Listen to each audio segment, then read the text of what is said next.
What's up? What's going on, everybody? It's JA. It's currently Wednesday the 3rd, the day after the Yeezy Day madness. So let me know what you guys thought about the entire Yeezy Day experience. Do you feel like it was a W or do you feel like it was an L for the overall experience? For me personally, I gotta say, I had a great time for Yeezy Day. So for me, the entire experience was definitely a W. I was happy to be able to pick up some great pairs as well as live stream and connect with the entire Yeezy community. So it was definitely a fun day. It kicked off at 7 a.m. and I was sleeping bad at that time, y'all, because the first drop of the day, the 450 Utility Black, as y'all know, very similar to the previously released Dark Slate that I already got in my collection. So I easily slept through this one. Now, after that, they started to heat things up because the analog 700 V1. When I saw they were kicking off Yeezy Day with some heat, I immediately jumped up and got ready for the stream. I think we kicked off the stream sometime a little before 10 a.m. They had some kid pairs available. So you had the Kid Static, the 350, as well as the 700 V2. But what was super crazy about Yeezy Day is they had some articles on the Confirmed app. So you literally had to open the article and then there was a hidden link in between the articles. So that was definitely a surprise. Next thing you know, pops up the 700 V3 Azael. People started going crazy trying to enter into the raffle. The Confirmed app was glitching all over the place. It started off kind of as a mess. Then breaking, something crazy happened. Friend of the channel, Chasey's Ghost, he posted up a story, celebrating Yeezy Day 2022. And the craziest thing ever literally happened. Chase got a notification. Ye replied to his story with a message. He wasn't really feeling Yeezy Day. So basically, to make a long story short, Kanye said Adidas made Yeezy Day an idea without his approval, basically saying that they stole ideas without his approval. They delayed his Yeezy Gap boots and a whole bunch of things, also stating that Yeezy is 68% of Adidas online sales. God stepped in. So when we got that message, everybody was shocked. Of course, this news made its way all around the internet. Everybody was picking up the story. And I gotta say, it kind of put a sour taste in my mouth. I was almost like, yo, what's going on with Yeezy Day? But then after a while, I kind of thought, you know what I'm saying?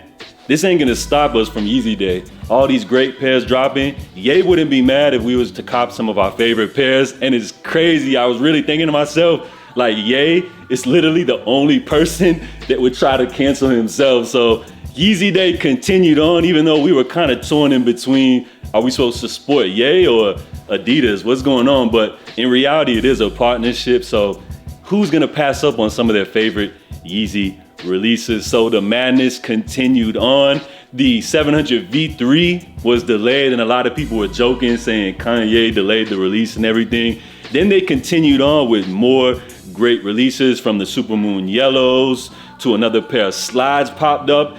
And then the Turtle Dove madness began. Joint popped up on Confirmed. Everybody's app started glitching. And the craziest part about it, they decided to release one of the most hyped drops and they didn't do a raffle. This was actually a queue drop, so you had to jump in the queue as quick as possible.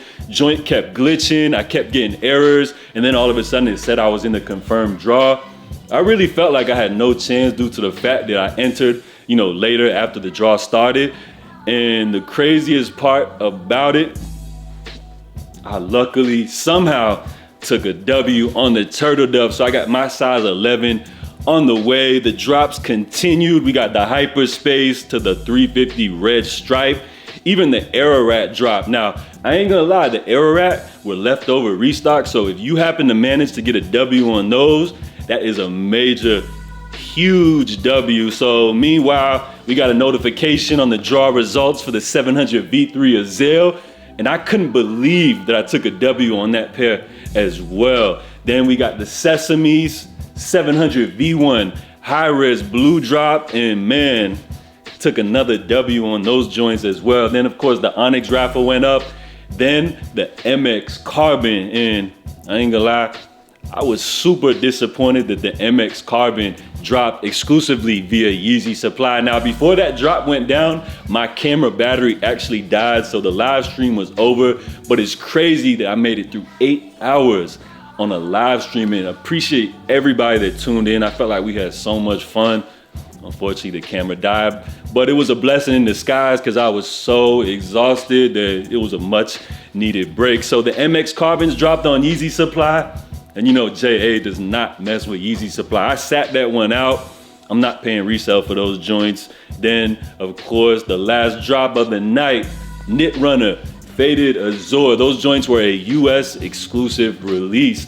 A lot of people weren't feeling them, but those joints sold out super fast. And also, if you missed out on those joints, remember there is supposed to be a wider release of the Knit Runner Faded Azure at a later date. I like those joints, but I already secured my pair in advance. And then the craziest part, at the end of the night for the Foam Runner Onyx raffle, you literally had to scroll through on the Confirmed app, and then there was this crazy braille written in there. And basically what it was saying, the translation was a bit blue, a bit white, a bit down, a bit to the right.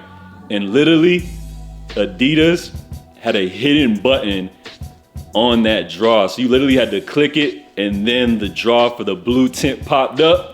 I thought that was super crazy, and I thought it was super fun and interesting. I never would have solved that if it wasn't for the Discord. So salute to everybody in the JA Discord that pointed that out.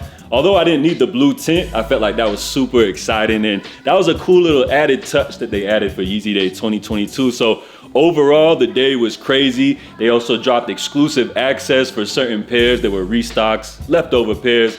I didn't get exclusive access throughout the entire day, but based on my level 4 confirmed account, I feel like it definitely helped in. I feel like I definitely had a lot of success. I only entered into about 5 of the drops, and I hit on 3 of the 5 pairs that I was going for. So I hit on the Turtle Doves, the OG 350 V1. I'm super excited about those. Got lucky on the 700 V3 Zale in the smaller size, not for myself. And then, of course, my last W of the day, High-Res Blue 700 V1. Not so sure if I need those for the personal collection, so once we get them joints in hand, I'll make my decision. But we're not celebrating just yet. Although I am super happy about the W's, I'm not getting excited until those joints get delivered. You guys know, sometimes orders get canceled. Even our mail delivery people sometimes are known notoriously for stealing packages. So we got our fingers crossed. We're not gonna get too excited until we get those joints in hand. But for me, I went 3 out of 5 for the drops. I'm a level 4 on confirmed. So just really curious to know how all of you guys did for Yeezy Day 2022. So let me know how many pairs you were able to pick up, and let me know your level on confirmed, because the rumors were that the higher level, the better chance you have of copping. And based on my results from Yeezy Day 2022, I feel like it definitely matters, your points on confirmed. So let me know how you guys did for Yeezy Day 2022. I felt like it was definitely a success. My favorite Yeezy Day so far. So I had an amazing time, and I definitely feel like it was a W. So comment W or L. Let me know how you guys did for Yeezy Day 2022. I'm JA. Make sure you guys stay safe, stay blessed, and I'm out, y'all. Huge success.